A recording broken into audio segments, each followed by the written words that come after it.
In Palestine, after the ceasefire and exchange of hostages and the return of displaced civilians to their neighborhoods are expected.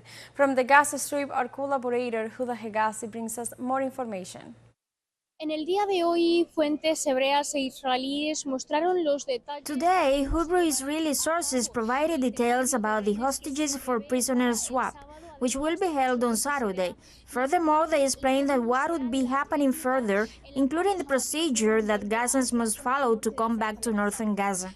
Firstly, media outlets informed that the Hamas movement must hand over the list of the 4 hostages who will be released next Saturday. We can say that 3 out of the 4 hostages are women soldiers, and just 1 is a civilian woman.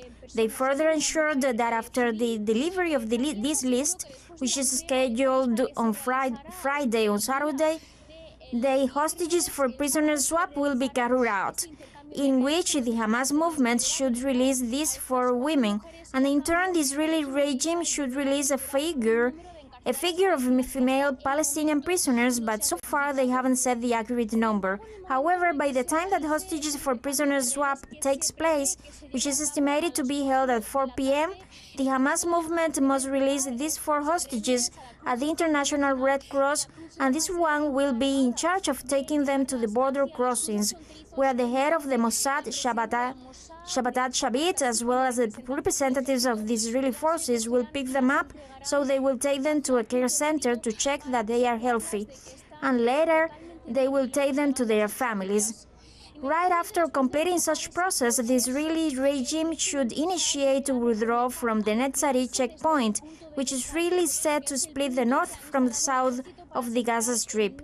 And once the Israeli forces and all military mechanism withdrew, then it would be allowed the return of Gazans to the northern area.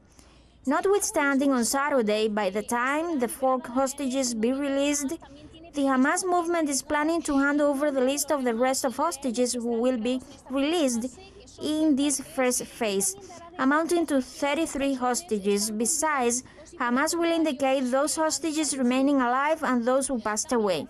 The returning operation of Gazans to the northern strip, we had already noticed that the comeback will occur after the withdrawal of the Israeli forces and the military mechanism in the Netzari area. For the return of Gazans to the north, there are 2 paths. One is the Al-Rashid Street, which is the coastal path where Gazans will be allowed to return by foot with basic needs, for instance, a backpack, and in that path Gazans won't be checked. We have to say that such path is open for the exit and return. That is, Gazans will be able to return from the north to the south and from the south to the north. Nonetheless, the other path, which is the Salah al-Din Street, is made for vehicles, cars, and even those carried charts by animals as donkeys or horses. However, that path will be checked in with an X-ray device of an Egyptian Qatari company, which will be the one checking in those cars, vehicles that pass by that road. We have to highlight that it is only allowed the entrance from the south to the north, and not vice versa. That is, those Gazans driving cars or vehicles won't be allowed to return from the north to the south of the Gaza Strip, in a way that such process in which the Salah al-Din Street could be open, that is, Gazans could go in and out, that process will take place after 22 days of the humanitarian truce, 2 weeks after the return of Gazans to the north area.